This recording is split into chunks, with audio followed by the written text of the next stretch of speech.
As Vampirella stands in the middle of the street, she states there's a lot of reasons to be afraid of the dark, as elsewhere in a bar, as a bartender is getting ready to wrap things up. There's one patron that doesn't seem to want to leave, as he tells the bartender to go hump his fat moron wife. But as the bartender gets ready to put hands on this dude, this guy instantly puts the bartender's head through the TV screen. The bartender's wife comes out with a shotgun and hits this dude with several rounds of buckshot.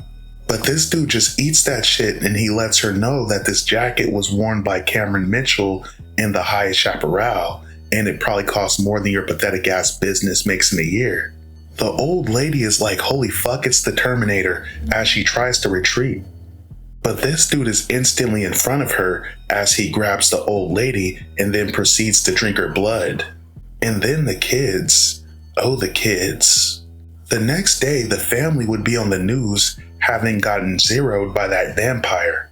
Apparently, the guy's name is Michigan Pike, as the cops found him passed out, drunk, in the park. But some of the guys don't believe the hype, as they think it's just weed-smoking faggots that just found out about Anne Rice. Their words, not mine.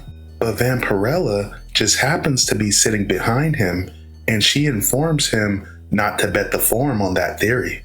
As Vampirella leaves the diner, she hitches a ride with a biker somewhere. But elsewhere, in an official building, as several agents are investigating the vampire threat in the city, they're informed that Vampirella is also operating in the area.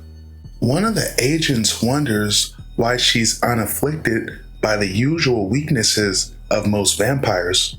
Unfortunately, that's intel that they just don't seem to have. But based off what they do know, Vampirella is not a threat, and she's likely trying to purge the vampire threat just as they are.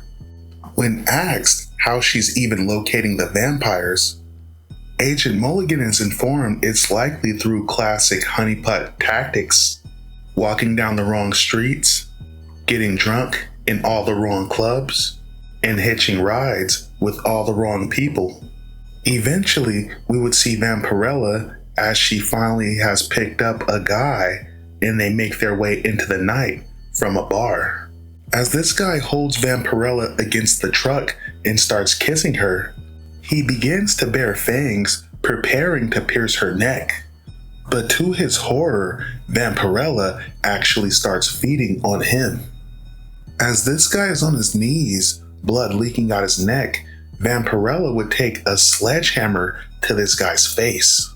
Vampirella then pins him to the ground and questions him about the vampires operating in this area.